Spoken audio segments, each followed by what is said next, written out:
USC Library's Special Collections. I'm Claude Zachary. I'm University Archivist for USC and as also a manuscripts librarian. And I've had the privilege and pleasure of working with the Ruskin Art Club and Gabriel Meyer for quite a few years here.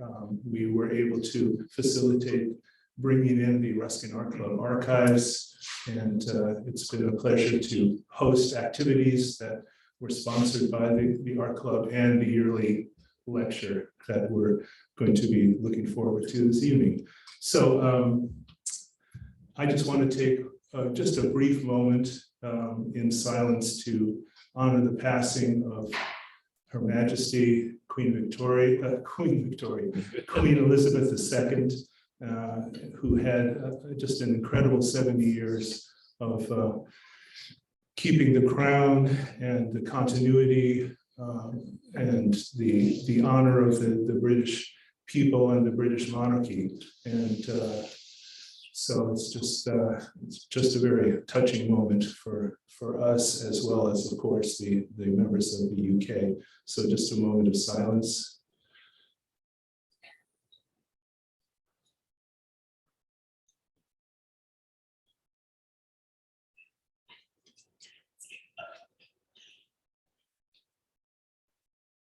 Thank you.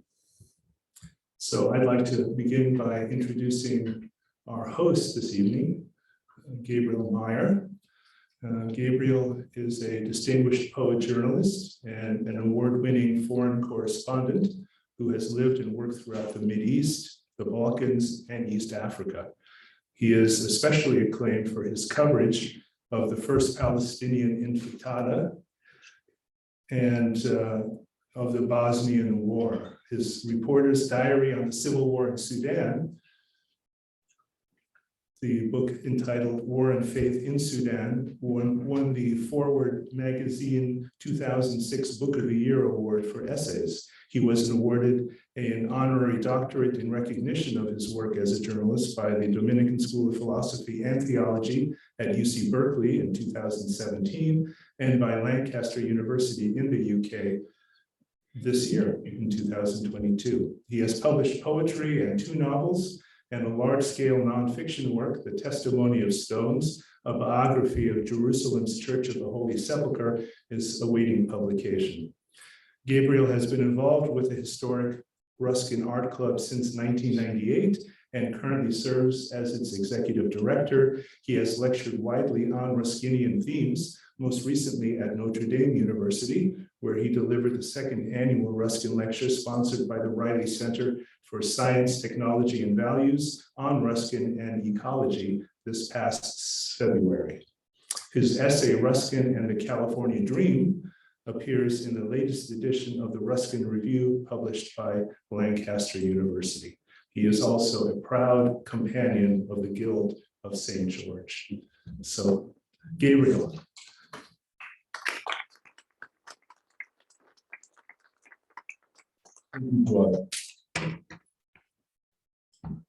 The slip about Queen Victoria reminds me that Ruskin's years are nearly the years of Queen Victoria, 1819 to 1900, spanning much of the 19th century. We're delighted, especially delighted, as I know all of you are, to be actually in person after the years of exile. We've continued to have these Ruskin lectures, but they've had to be virtual events. So it is a moving moment for us to be back in room 240 at USC for this 22nd annual Ruskin lecture. The purpose of these lectures, just a quick comment, for us has always been an annual attempt to take Ruskin, the thought of the great art and social critic John Ruskin, and apply it to contemporary concerns. So we call this applied Ruskin. So it's always been kind of it's also part of our focus in general. So, but it's always been a particular emphasis for this lecture, not simply to speak about Ruskin per se, but to use Ruskin to see what light it might shed on some issue that we're particularly concerned about. I would, we're trying something new tonight. We are doing a hybrid event, so there is a Zoom presence along with our in-person presence. So be patient. We're doing live stream and Zoom and all kinds of new technical challenges tonight. So it's all going to be fine, but do be patient with us if we encounter a glitch or two. Maybe just a comment about the Ruskin Art Club is LA's oldest cultural association, dating back to 1888. And with the Guild of St. George that Claude mentioned, which is Ruskin's charity, which he founded in 1871, the Ruskin Art Club is among the oldest surviving Ruskin-oriented associations in the world. If you visited the exhibition in the Feuchtwanger room, you'll have seen specimens of not only material from the early Ruskin Art Club from the 19th century, specimens of our archives that are housed here at Special Collections at USC, but also some specimens of the broader Ruskin movement in the early decades of the 20th century. There are bound journals of the Ruskin Reading Guild of London and the Ruskin Union, also in London, and the Ruskin Society of Birmingham. So this was a very big, broad movement, both in the United States and in Britain at the end of the 19th century. These were people who were really thinking about Ruskin's attempt to link all aspects of life into a comprehensive vision: art, social concern, nature, economics, to see how they were all, in fact, one interconnected whole. And a lot of people at the end of the 19th century, particularly the promise of a new 20th century, were particularly interested in those ideas and how to apply them in their situation. Just a quick comment. There are a number of places in the United States now that bear witness to the utopian communities that came out of that impulse, like Ruskin, Florida, Ruskin, Georgia, Ruskin, Tennessee. And these are all scenes of utopian experiments in the first part of the 20th century that, again, were also part of that broad movement of people thinking with Ruskin.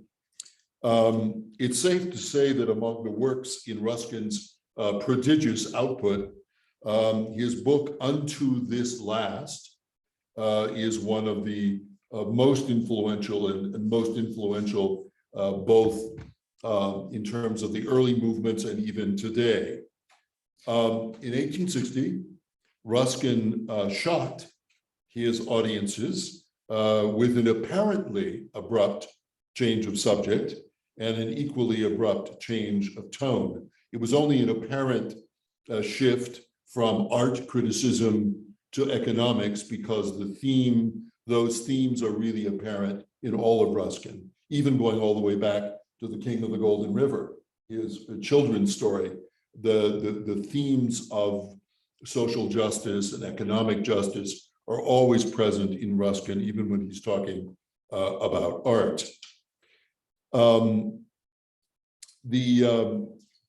Used to Ruskin's gorgeous prose about art and nature, no one was quite ready for Unto This Last.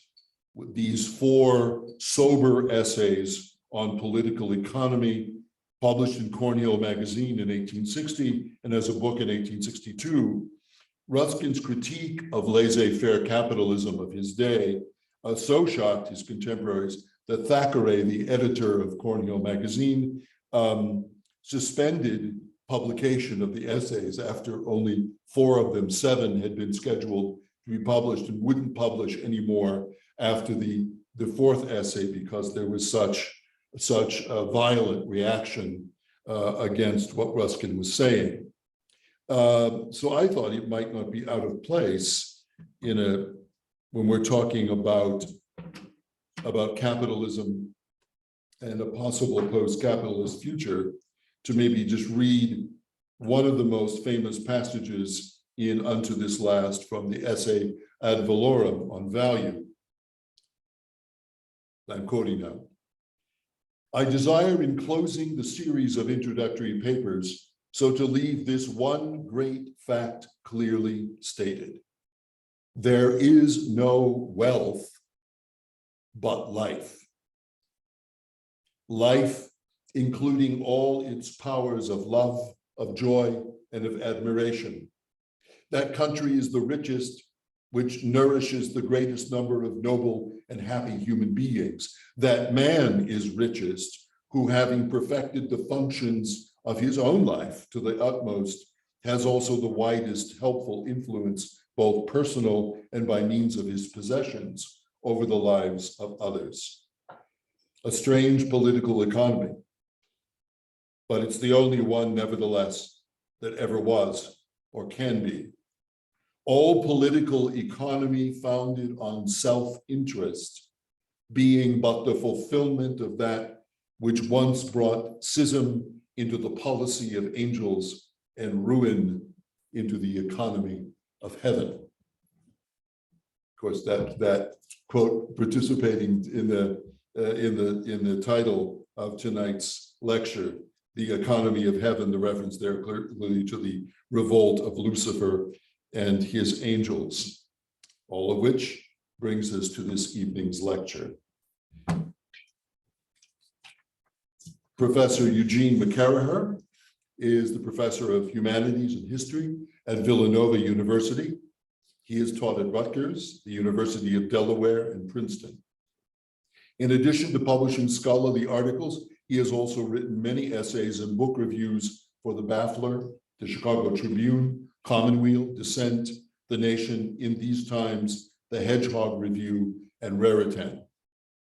He has been a fellow of the National Endowment for the Humanities and the American Council of Learned Societies. He is the author of Christian Critics, Religion and the Impasse in Modern American Social Thought, and more recently, The Enchantments of Mammon, How Capitalism Became the Religion of Modernity, which is 2019. He talks about it as a doorstop, but I would offer a doorstop which needs to be read. So without further ado, Professor Eugene McCarraher.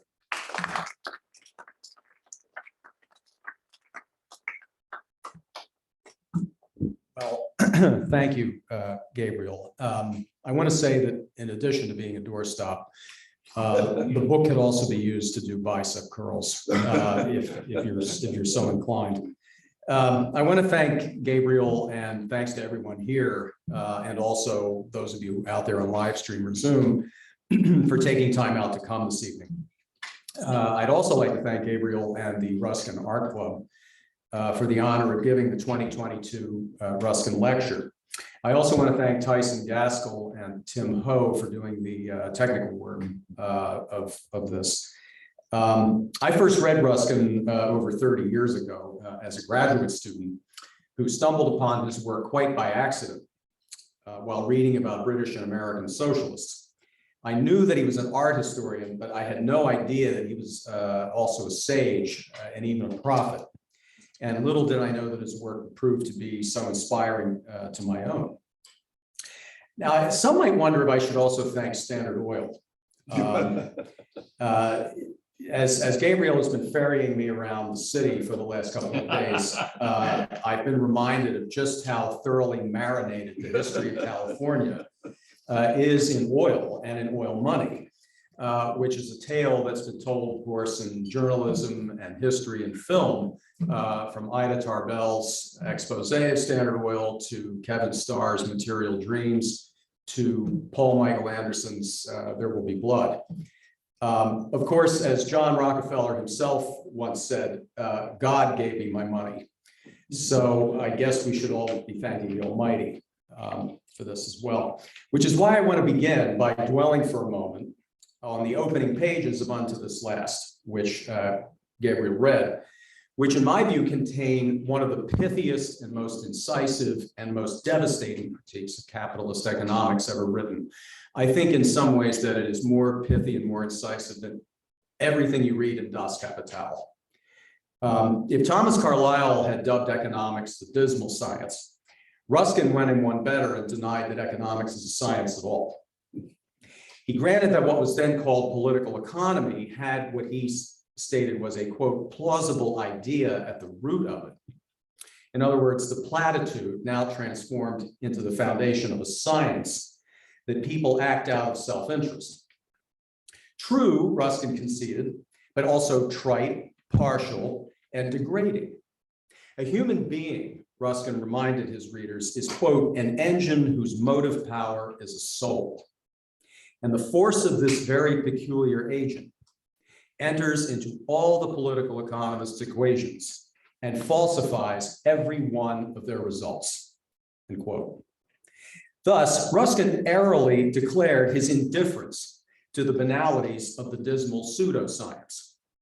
Quote, I neither impugn nor doubt the conclusions of the science if its assumptions are accepted. I am simply uninterested in them, as I should be in those of a science of gymnastics, which assumed that men had no skeletons, end quote. Because its account of human nature was fallacious, Ruskin refused to acknowledge the scientific status of economics, likening its delusions to those of, and I quote Ruskin, alchemy, astrology, witchcraft, and other such popular creeds. Not only would Ruskin never have qualified for a Nobel Prize in economic sciences, he would have been appalled at how such an intellectual fraud could have been perpetrated in the first place.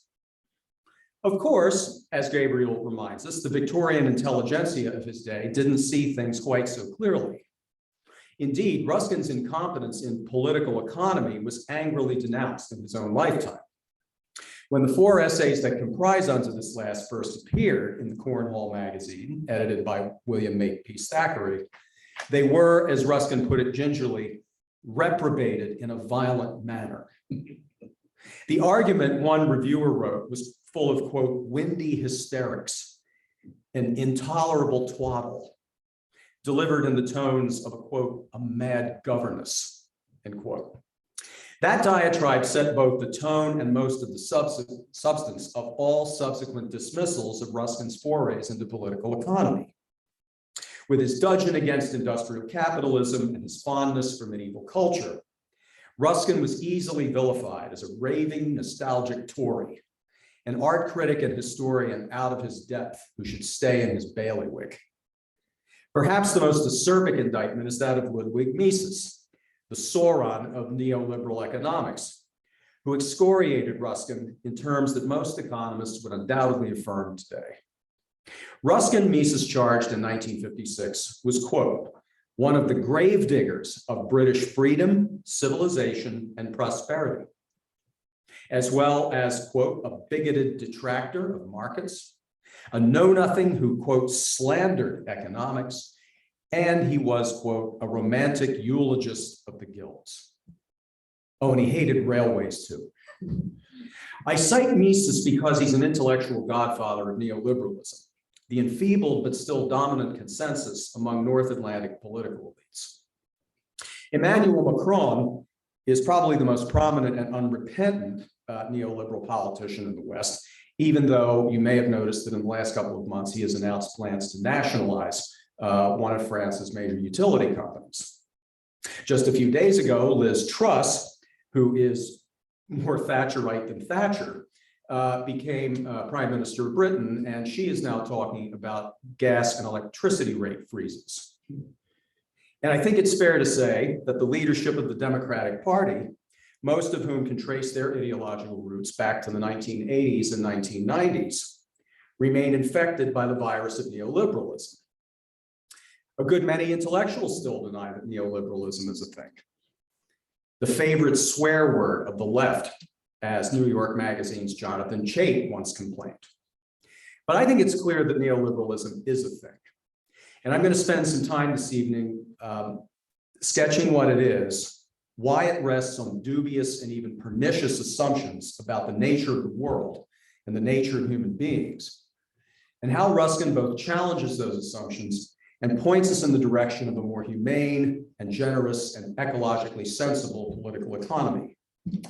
If neoliberalism is the purest and, I think, the final stage of capitalism, any order that follows it, if it aims to be true to the world and to us, must rest in part on the conviction that what animates any political economy is, as Ruskin reminds us, the motive power of a soul. As I've noted, Ruskin rejected the economics of his day and would reject ours, not because it's dismal, but because it's untrue. But he explained its falsehood and ineptitude as a failure of moral and religious imagination. Economics was indeed a perverse, albeit powerful and lucrative form of superstition. In his view, what he called the real science of political economy had been supplanted by a shallow and deadly counterfeit. The architecture of what Ruskin called the economy of heaven was irreducibly religious and theological. And that marrow of divinity is the most outrageous scandal that he poses, not only to the ideologues of capital, but even to many contemporary reformers and radicals. Because his critique of economics extended to its very ontological and anthropological foundations, scarcity, the disenchanted nature of matter, the bifurcation of the corporeal and the incorporeal, and a portrayal of human beings as perpetual acquisition machines. Ruskin offers a more thoroughgoing defiance of economics than Marxists and progressives. First, a little philosophy.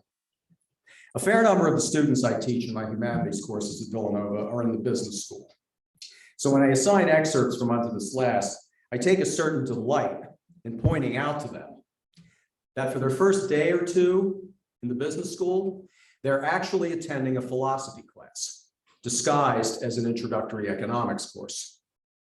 When they're told to begin with that economics rests on the notion of scarcity, I alert them to the fact that this is an ontological claim, a statement, and a contestable one at that, about the nature of things. When they're told next that people are self-interested, rational, and acquisitive individuals whose conflicting desires necessarily entail competition over scarce resources, I remind them that this is an anthropological claim, a statement, and a contestable one at that, about the nature of human beings. In short, they're being taught a certain ontology and a certain humanism. And since most of them are Catholics at Villanova, I admonish them that these assertions contradict two key classical Christian metaphysical and anthropological claims: that creation is abundant and that humanity is the image and likeness of God. Usually they're flummoxed, with minds corrupted by the notion that disciplines are hermetically sealed off from each other. They wonder what economics has to do with philosophy and theology. Everything. As I'll reiterate later, Ruskin knew that political economy has a great deal to do with both. As it turns out, did Mises, Friedrich Hayek, and other avatars of neoliberalism. To be sure, to most of its left-wing critics, neoliberalism is an economic or a political project, the latest innovation in the capitalist machinery of injustice, indignity, and violence. Yet it's also much more than the liberalization of trade, the privatization of public services, the elevation of corporate enterprise as a model for what's left of the public sector, read running government more like a business, and the insulation of markets from democratic supervision. It is all of those things. But what Ruskin would have seen, and what Hayek in particular perceived, as we'll see, is that neoliberalism is a moral and ontological imagination in which capitalist property relations provide an all-encompassing template for understanding the world. There is no alternative, as Thatcher once declared, because in this view of the world, there truly is no alternative. It's capitalism all the way down. As Wendy Brown observes, with neoliberalism, the market becomes the true form of all activity. Once thought by classical liberals to be a forum for the production and exchange of commodities, the market, capital M, assumes a Platonic character under the aegis of neoliberal ideologues, becoming an ontology, a hermeneutic, and an ethics for a guardian class of philosopher capitalists. As Forbes columnist Amity Shales tweeted notoriously during the pandemic, quote, "I still believe in markets. Markets do not fail us. We fail markets," end quote. Although Mises, Hayek, and other neoliberal founders were often atheists or agnostics, they nevertheless attributed untrammeled ontological sovereignty to the capitalist market. In the neoliberal cosmology outlined in their work and dramatized in the fiction and philosophy of Ayn Rand, yeah, you're going to hear some Ayn Rand tonight, I'm sorry. The market is the prototype of the cosmos. Money is the criterion of value. Financial, technological, or professional prowess is the empirical proxy for blessedness. And the aggressive, unapologetic entrepreneur is the icon of human existential sublimity.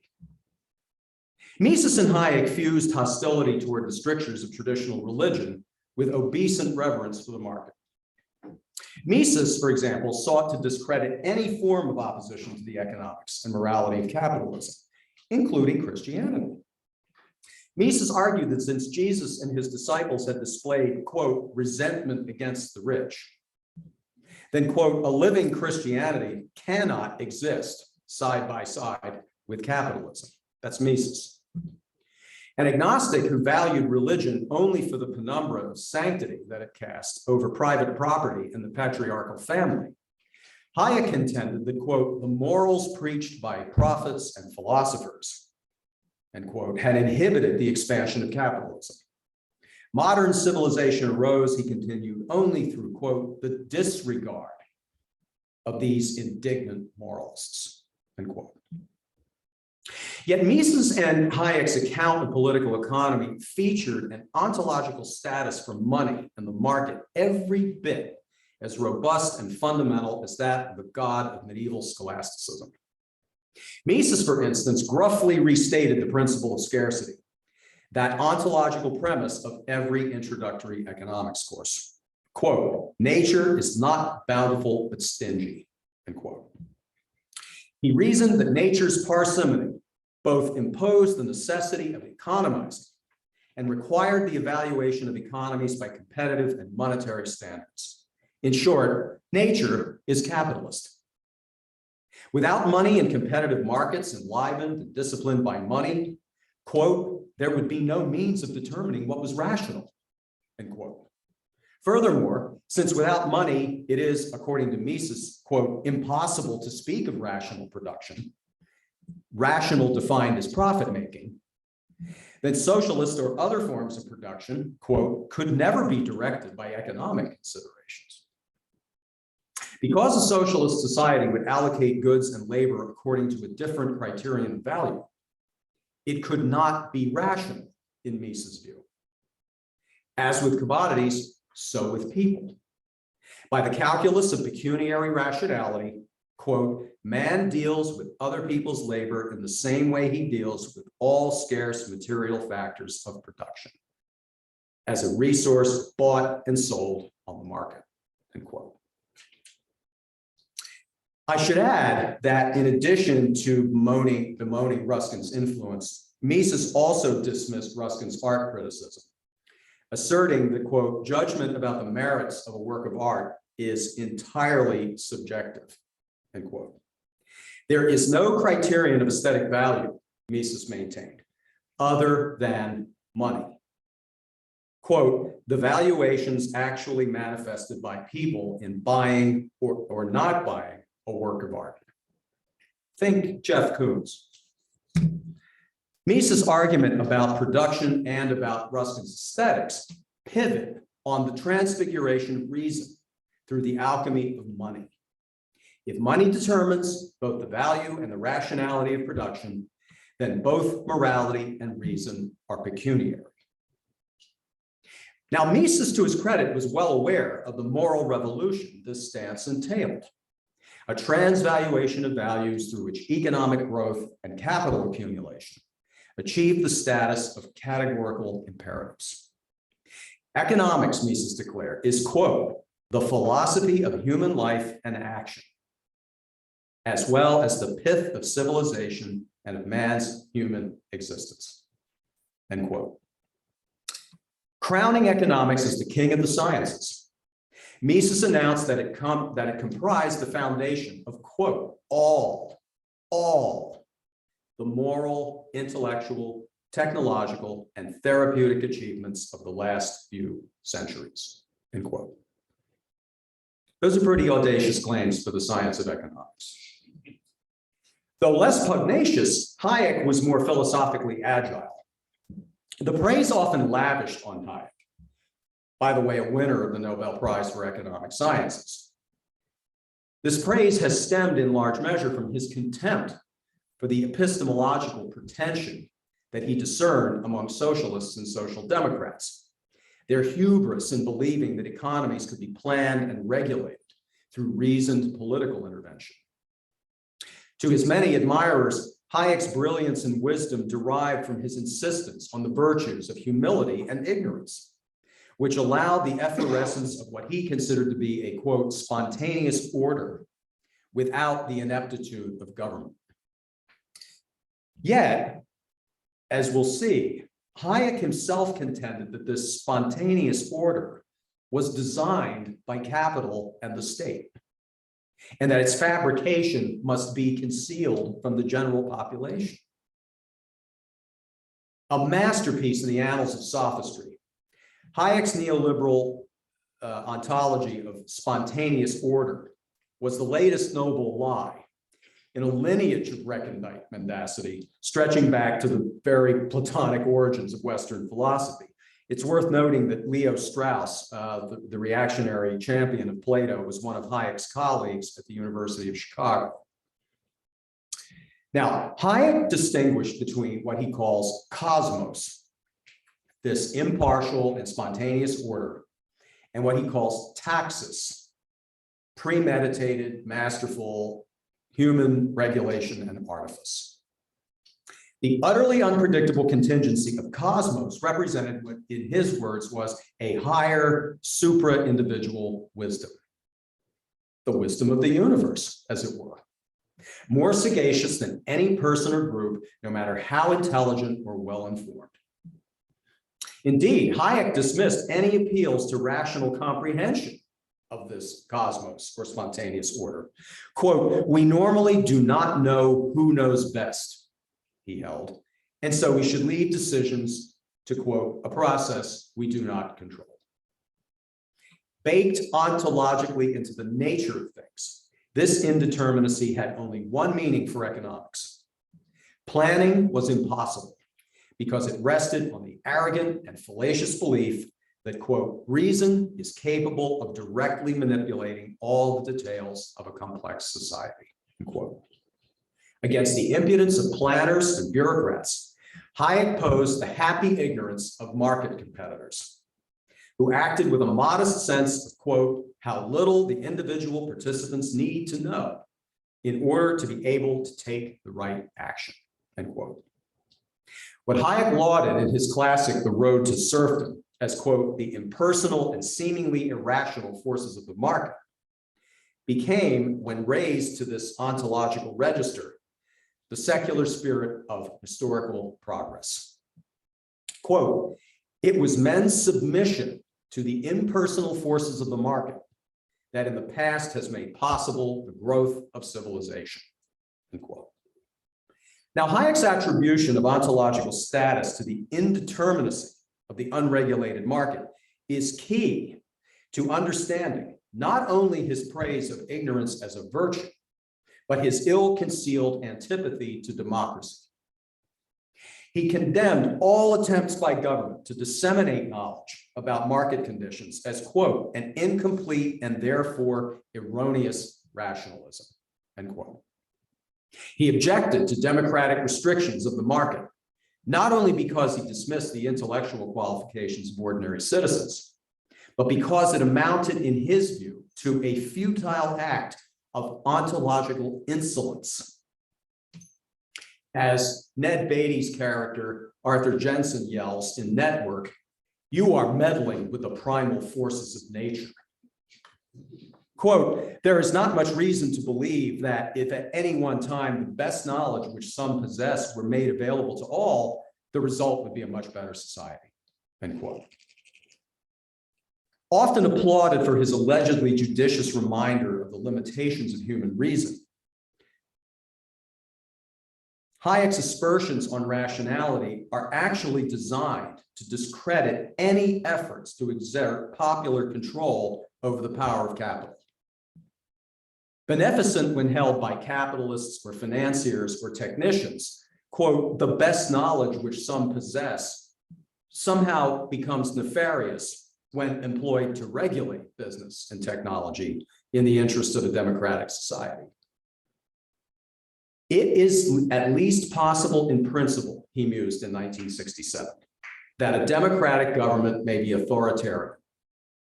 Authoritarian meaning, in Hayek's context, any unnatural attempt to modify or direct the cosmic spontaneity of the market. Thus, democratic control over the market represented an attempt to substitute taxes for cosmos, a sacrilege in Hayek's view. Yet cosmos, this spontaneous order of the universe, turns out to be itself an invention. As Hayek made clear in other writings, that capital and the state lay behind the magic of market contingency. As he admitted, quote, "an order which would have to be described as spontaneous rests in fact on rules which are entirely the result of deliberate design," end quote.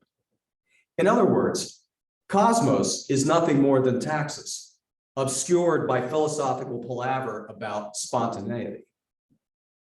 Humble deference to the word of the market was not, in fact, a recognition of the wisdom of the universe. It was a, quote, "method of social control," as Hayek conceded in The Road to Serfdom. A way of reconciling us to a capitalist social order that, quote, "should be deemed superior because of our ignorance of its precise results." Just who had deemed the market society superior? Well, all of us did, Hayek responded rather smarmily, because, quote, "once we have agreed to play the game and profited from its results, it is a moral obligation on us to abide by the results, even if they turn against us." I don't remember agreeing to play this game and profit from its results, but this is Hayek's assumption. In short, freedom is subservience, if not to some larger wisdom, then to the machinations of the power elite. Now, Hayek realized that the authoritarian character of market forces could be veiled most effectively in the raiment of tradition and religion. Quote, "submission to undesigned rules and conventions whose significance and importance we largely do not understand," end quote. Rules and conventions that are quite deliberately designed, according to Hayek himself. This reverence for tradition is indispensable for the working of a free society, end quote. Openly acknowledging that the rules of competitive enterprise persist because, quote, "the groups who observed them were more successful and displaced others." He maintained further that the winners draped their victory in the robes of, quote, "tradition and custom." If tradition failed to elicit an unquestioning deference to the wisdom of the market, God could always be resurrected from his historical demise. Averse to religion when it frustrated capital accumulation, Hayek recognized its usefulness in consecrating bourgeois morality. Quote, "the only religions that have survived are those which support property and the family," end quote. And if tradition and God weren't enough, fascism was a crude but reliable expedient. In the 1920s, Mises applauded Benito Mussolini for imposing a business-friendly dictatorship and wiping out the socialist opposition. Later, General Augusto Pinochet enlisted Hayek, Milton Friedman, and other Chicago schoolers in making Chile into a neoliberal laboratory. Neoliberalism achieved its greatest popularization in the work of Ayn Rand, whose dreadful literary and philosophical sewage continues to pollute the minds of unwary readers. I'll tell you what I really think. Although Rand's open and pugnacious atheism is central to understanding her novels and philosophical treatises, she ended up substituting one religion for another. Another confirmation that ontology and humanism are indispensable to economics. Quote, a new faith is needed, she surmised in her journals. A definite positive set of new values and new interpretation of life. This is Rand. We will give people a faith, she confided to a friend. A positive, clear, and consistent system of belief, end quote. What she came to call objectivism was that faith. In her words, a spiritual, ethical, philosophical groundwork for the belief in the system of free enterprise, end quote. When John Galt traces the sign of the dollar in the heavens at the conclusion of Atlas Shrugged, he represents the crass and inexorable culmination of Rand's covert theology of neoliberalism. Rand's heaven, when you read through her work, is a competitive marketplace. And divinity turns out to be a function of productivity, assessed and even sacramentalized in the medium of money. Quote, we exist for the sake of earning rewards, as Galt asserts in one of his monotonous and seemingly interminable tirades. As another character remarks, money is the barometer of virtue. Fetishized in the dollar-shaped diamond brooch she often wore, Rand's love of money as the root of all good was a deliberate reversal of traditional morality, a golden rule for capitalist modernity. Trade, she explained in one of her philosophical treatises, is, quote, the only rational ethical principle for all human relationships, personal and social, private and public, spiritual and material, end quote. The Randian entrepreneurial self, quote, these are her words, does not seek to be loved for his weaknesses or flaws, only for his virtues. Keeping the strictest form of ethical accountancy, he, quote, earns what he gets and does not give or take the undeserved. Well, folks, there goes mercy and forgiveness right out the window. Even romantic love followed the abstract equivalence of pecuniary reason, constituting, in Rand's view, her words again, spiritual payment, her italics, rendered for, quote, the personal selfish pleasure which one man derives from the virtues of another's character, end quote. Hence Rand's scorn for Christianity. In her words, the best kindergarten possible for communism. She's right, as I'll argue in a moment. Dismissive of Christianity's ontological claims, Rand vilified charity as a vice, an insidious affront to the productive and meritorious who, like Atlas, bore the masses on their backs. The ultimate viciousness of charity, these are her words, lay in its disregard for achievement as a criterion of human worth, ignoring the actual worth of people, a value determined solely in the marketplace, to Rand. The charitable cast pearls before the mediocre swine, bestowing, in her words, the moral and spiritual benefits such as love, respect, consideration, which better men have to earn, end quote. Now, I've spent so much time on neoliberalism both to emphasize the depth of its ontological and moral malevolence and to draw as stark a contrast as I can with the foundations of Ruskin's own political economy. And we need, I think, to recover Ruskin's economy of heaven, because capitalism may well not survive the century. If, as many observers of contemporary capitalism are predicting, automation will make capitalists economically superfluous but politically invulnerable, we could evolve into a post-capitalist dystopia that Peter Fraze has dubbed rentism. The accumulation of profits through extraction of rents rather than commodity production by a small elite who controls the machines and the intellectual property, while the rest of us are rendered quiescent with bread and circuses, a measly downward redistribution of wealth through a universal basic income, and this panoptical apparatus of surveillance and enforcement to neutralize any dissent. The late David Graeber believed that we've already arrived at a dictatorship of the rentiers, speculating that, in his words, the existing system isn't capitalism, at least not the sort that Adam Smith or Marx or Hayek would recognize. What he called managerial feudalism is, in his words, increasingly a system of rent extraction in which economic and political imperatives come to largely merge. It's a world anticipated in films of the 1970s, such as Network and Rollerball, where corporations have become de facto governments and rely on entertainment to distract and tranquilize the low-paid, harried masses. Bleakly echoing Graeber, the German sociologist Wolfgang Streeck portrays a similar scenario of what he calls neo-feudalism, a long interregnum of corporate rule in which capitalism languishes but refuses to die, kind of zombie capitalism.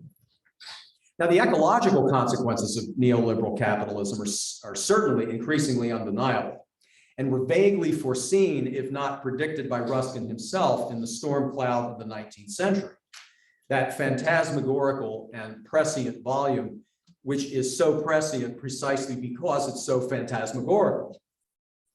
Ruskin lamented the industrial violation of what he called the visible heaven of clouds, air, rain, and ice.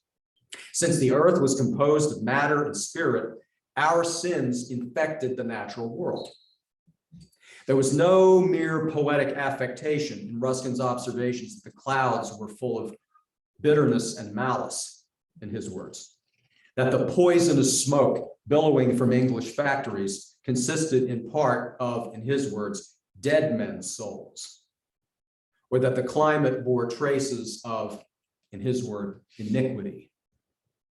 As the sickness of nature was being wrought by the sacrilege of a political economy of death, so the restoration of its health depended not first on the application of remedial technologies, but on the cultivation of, in his words, hope, reverence, and love. Now, these are three virtues that certainly aren't much in evidence in the prognostications of economists or politicians or others devoted to making the depredations of capitalism last as long as they can. Economists really have no language with which to address or even to identify the mounting ecological and human costs of capitalist production and consumption. And politicians, even those who at least profess alarm at global warming, rising sea levels, deforestation, ocean acidification, and other signs and portents of what we could call the storm cloud of the 21st century, they must always be careful to insist that any necessary fiscal and regulatory measures will not diminish our sacred way of life in any significant way.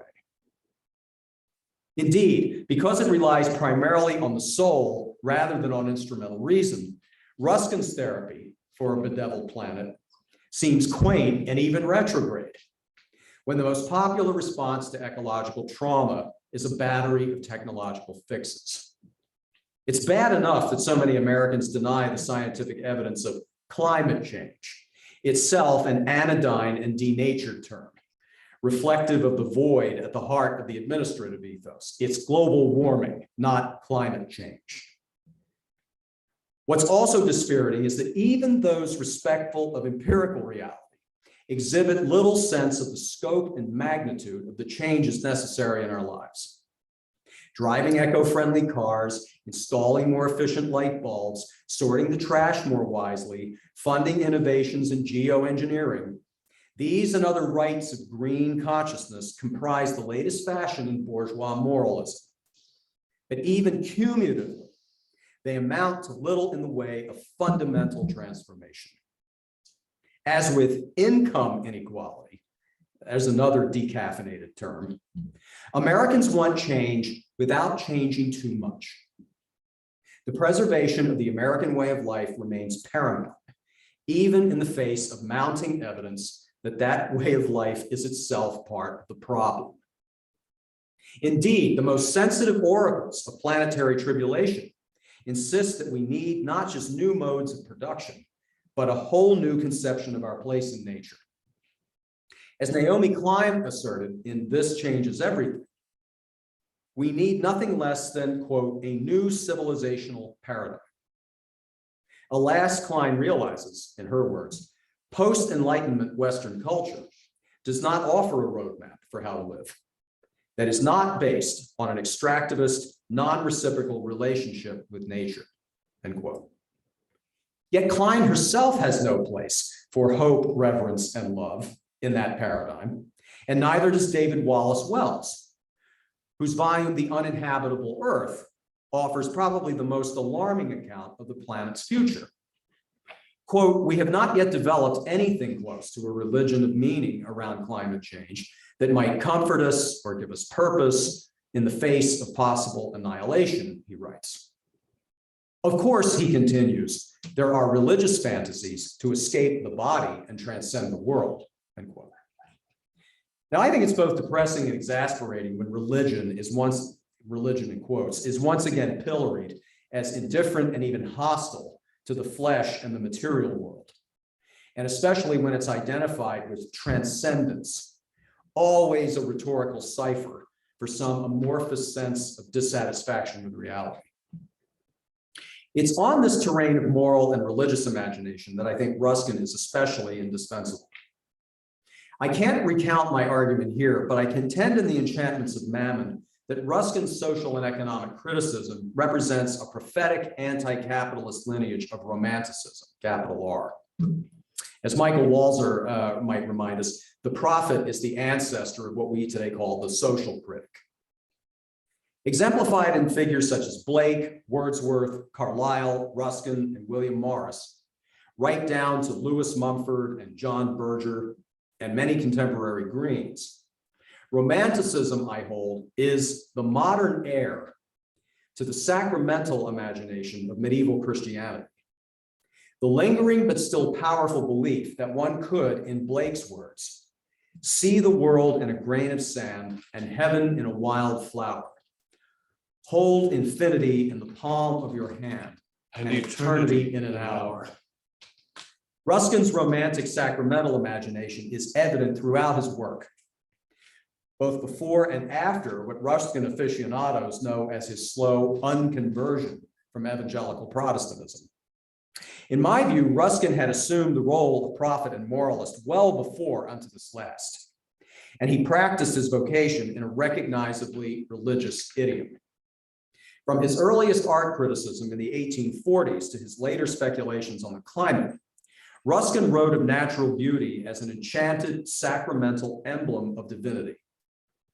At their best, he argued in the first volume of Modern Painters, artists such as J.M.W. Turner and John Constable conveyed, quote, that faultless, ceaseless, inconceivable, inexhaustible loveliness which God has stamped upon all things. They, quote, received the word of God from clouds and leaves and waves. Beauty, he wrote in the second volume, is, quote, that external quality of bodies which, whether occur in a stone, flower, beast, or in man, may be shown to be in some sort typical of the divine attributes. In animals, the appearance of these godlike qualities indicated, in his words, the felicitous fulfillment of function in living things. In the human animal, especially, Beauty consisted in, quote, the joyful and right exertion of perfect life. Quote, in the midst of the material nearness of these heavens, Ruskin asserted in the 4th volume, God desires that we, quote, acknowledge his own immediate presence as visiting, judging, and blessing us, end quote. Now, because nature reflected God's being, it was not some inanimate mass, but rather soulful, even ethical. The profound sense of desecration that marks the storm cloud of the 19th century is rooted in the sacramental sensibility of Ruskin's earlier work. In the work of Iron, for example, he invited his audience to, quote, read the curious lesson in any pebble at our feet.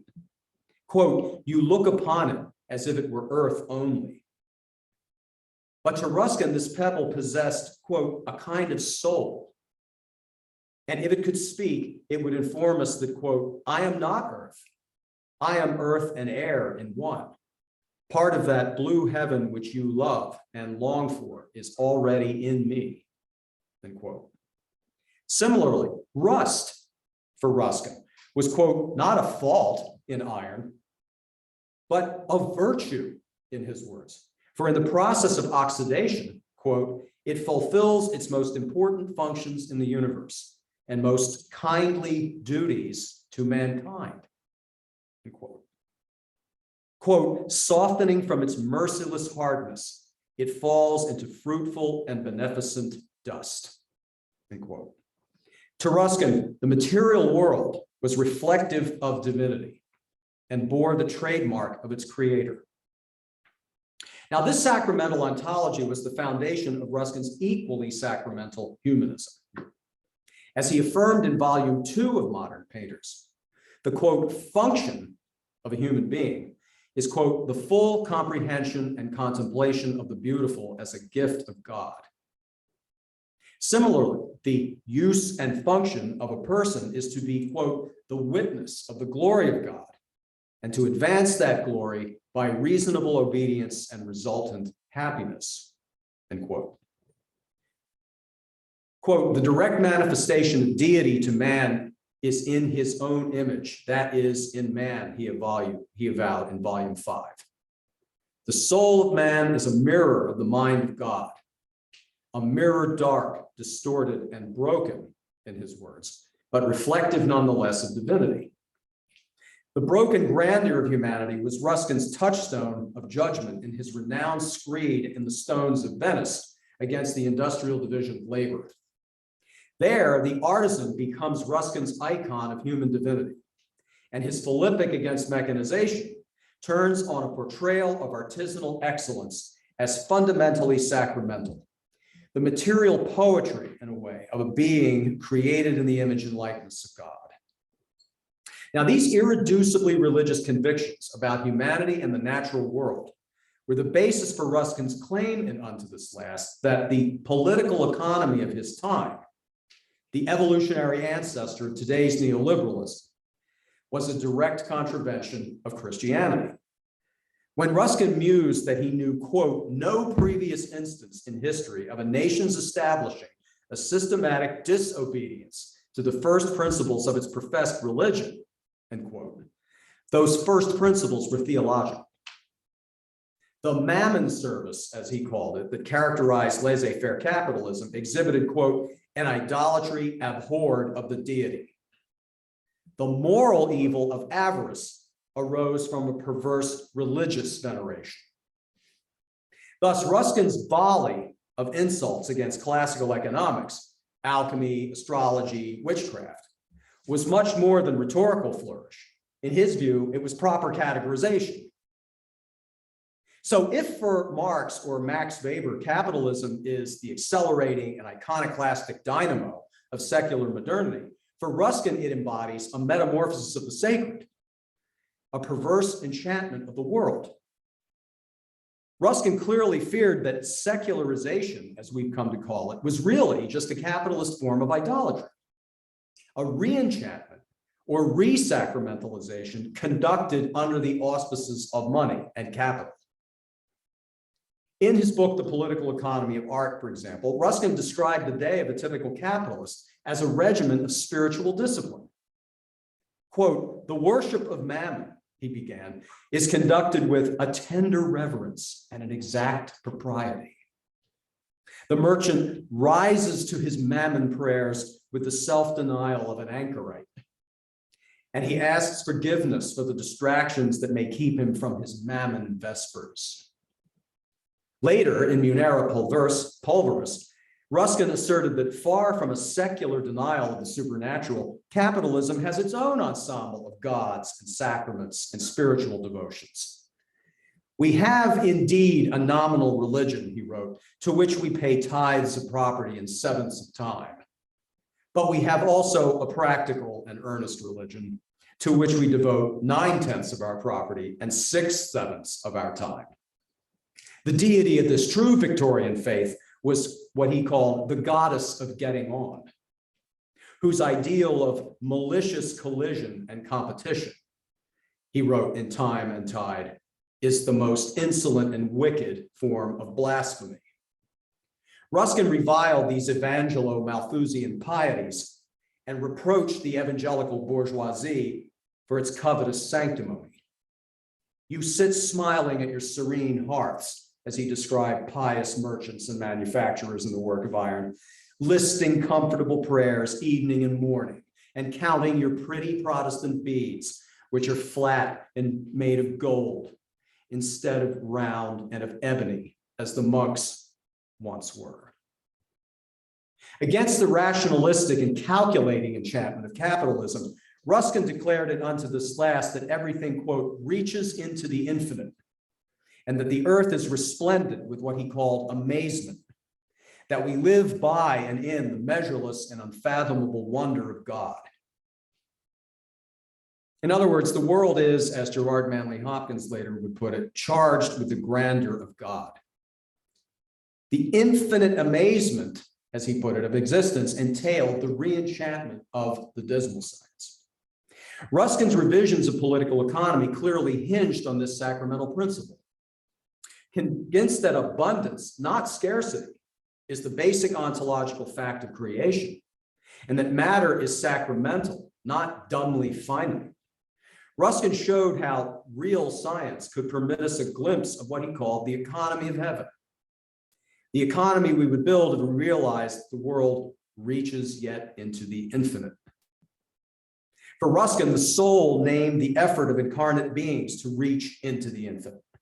And so political economy was first and foremost an education and desire.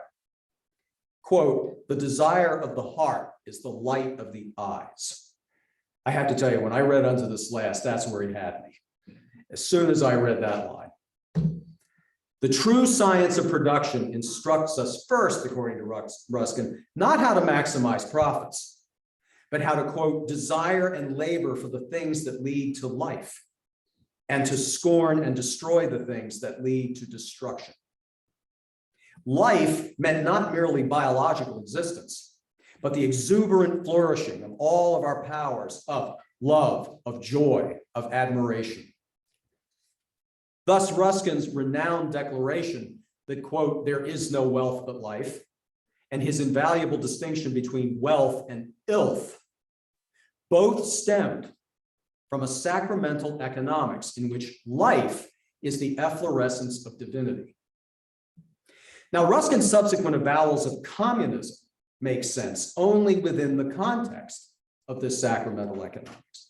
Now, in some of the first open letters that he wrote to the English working class in the 1870s, entitled Fors Clavigera, Ruskin implied that what he called the economy of heaven was a communist republic of small producers. Now, it's small c communist. Alarmed by what turned out to be spurious reports that the Paris communards of 1871 had destroyed many of the city's most beautiful monuments, Ruskin felt compelled to distinguish himself from the radicals across the channel. What he dubbed the Parisian school of communism taught that all property was common property. But, and these are his words, "we communists of the old school, dark red communists, reddest of the red, While they too believe that everybody must work in common and do common or simple work for his dinner, these are his words, they nonetheless upheld a kind of private property that was communist in principle and practice. Quote, our property belongs to everybody and everybody's property to us. Old school communists, in other words, dwelled in charity, since they exist only in giving and dread above all things getting miserly of virtue. They considered property to be a mode of graceful self-expenditure, not a vehicle for accumulation. Thus, there would never be any fear of unemployment, but there would be great fear, in his words, lest we should not do the work set us well. Now, this old school communism differed from that of Marx in several respects, and the differences are traceable to Ruskin's romantic sacramental imagination. The difference between Ruskin and Marx, in fact, suggests that the fundamental conflict of visions in the 19th century was not, I think, as Christopher Lasch understood it, between progress and its critics, but rather between what we might call Promethean and convivial conceptions of progress.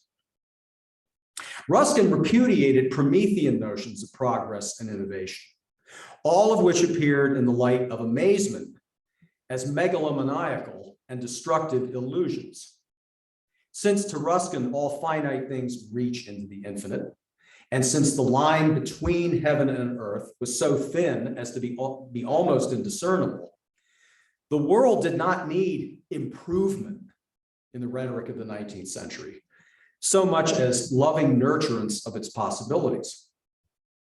Ruskin also defined communist property in a way that Marx would have scornfully dismissed, but which also, I think, underlined the serious flaws in the Marxist account of historical progress. Indeed, the conflict over the meaning of progress was also a contest over the meaning of communism.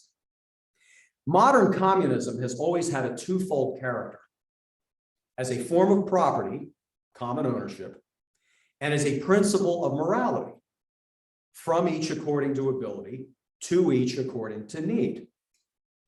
Now, as its emphasis on giving indicates, Ruskin, like Marx, affirmed the communist principle of morality, but they differed profoundly about the proper form of communist property. And they would have quarreled over the abilities and needs to be cultivated and fulfilled. For Marx, the future form of common ownership was always bound up with the course of capitalist development, as corporate consolidation prepared industry for collective expropriation and ownership by the revolutionary working class. But this meant that the communist principle of morality, the abilities and needs, would bear the marks of its capitalist ancestor. In other words, its technocratic politics, its equation of abundance with industrial production, its defiant insensitivity to natural limits. It's always worth remembering that Marx believes that communism will rise out of capitalism. Ruskin thereby rejected this Promethean account of progress and also rejected the Promethean account of communism. For Ruskin, consolidation and mechanized production embodied the defilement of human divinity, while Mammon's service, as he called it, ensured not the conquest of scarcity, but the triumph of productivity over charity.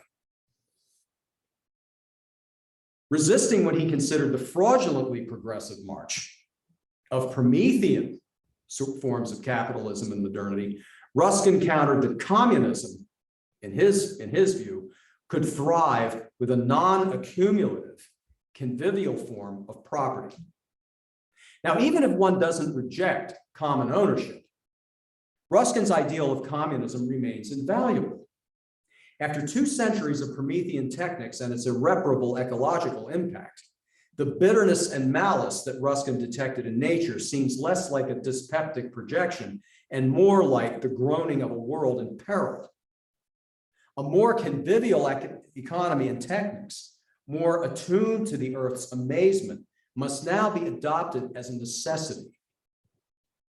Ruskin insisted that a convivial economy must offer a way to reassert the creative autonomy of workers, the images and likenesses of God, in other words, against the managerial and technocratic encroachments of modern industrial organization, against Marx's celebration of large-scale, completely mechanized production as the basis of freedom. Ruskin would undoubtedly lament automation, for instance, as a violation of human divinity, in which an absolute duality of work and play is simply unimaginable. Automation would also elicit Ruskin's disapproval because its vision of abundance is utterly quantitative. More and more things for less and less work, irrespective of the quality of things, and especially the quality of the worker. Wealth as the possession of the valuable by the valiant, those are Ruskin's words, rooted, like Ruskin's concern for the worker, in a sacramental humanism, implied a standard of abundance more profoundly humane than the Promethean cornucopia that was promised by both capitalists and Marxists. If there's one American writer who was, like Ruskin, attentive to the humanism of metaphysics indelibly inscribed in economics and technology, it was Lewis Mumford. In my view, the American Ruskin. Of course, in some intellectual circles, to consider human nature is to commit the intellectual faux pas of humanism. And to dwell on the nature of the world is to engage in a kindred impropriety of metaphysics or meta-narrative. Mumford was not embarrassed to pose such ambitious questions or to think about tools and machines in terms of an indecorous meta-narrative. He contended, echoing Ruskin and the Stones of Venice, that the history of technology was a conflict between what he called authoritarian and democratic techniques. From the earliest Neolithic empires to our cybernated systems of production, surveillance, and warfare, authoritarian techniques has invested control over tools, machines, and people in a class of technical and organizational experts. From the kings, priests, and stewards of Sumer and Babylon to the engineers and technicians of Silicon Valley, and has aimed at nothing less than total ontological dominion, the achievement of omnipotence over matter, especially over that enigmatic biochemical entity known as the human being. Dubbed by Mumford the mega machine, authoritarian techniques has been enchanted by, in his words, three magical aims: superhuman power, material abundance, and remote control. In Mumford's view, the complete elimination of work was a dream that emanated from authoritarian techniques, a slave's dream, as he put it in Technics and Human Development, as well as a, quote, desperate but unimaginative slave's hope. While it reflected the real curse that work must be in technically primitive and politically repressive conditions, calls for the abolition of work ignored the fact, in Mumford's words, that work which is not confined to the muscles, but incorporates all the functions of the mind, is not a curse, but a blessing. A blessing enabled by a smaller scale democratic techniques more directly controlled by their users. In Mumford's view, cybernetics and automation constituted the pinnacle of the authoritarian pretensions of the mega machine, the eradication of human beings from production, and the embodiment of their dispossessed qualities in machines. Precisely the nightmare that Ruskin sketched throughout his work on art, economics, and nature. Whenever you hear that automation dehumanizes production, think literally about that word, dehumanized. Human beings are completely erased. Do we want that? Is the question we have to ask. Ruskin's economy of heaven should lead us, unlikely and even as unimaginable as it sounds, to rebel against the future, being programmed by the algorithmic sorcerers of the corporate technostructure, and to short circuit the robot apocalypse, presaging the true and only heaven of our meritocrats. Without retreating into technophobia, we need automated vistas that are truer to the essence of our godlike but corporeal humanity. Now, we're sure to be vilified as cranks and romantics or even Luddites. Now, this is the kind of arsenal of invective that's mobilized by the scandalized partisans of progress. But we should recall how the German Walter Benjamin defined a revolution: the human race pulling the emergency brake on the relentless locomotive of history. So anyone committed to a post-neoliberal, post-capitalist future should support a moratorium on automation. Now, obviously, that's a utopian demand, but it would help to clarify not only the political and technological stakes, but also the inescapable moral and spiritual issues raised by automation. With a new ideal of poetry in action, we might dream not of liberation from work, but of immersion in the labors of hope and reverence and love. Thank you.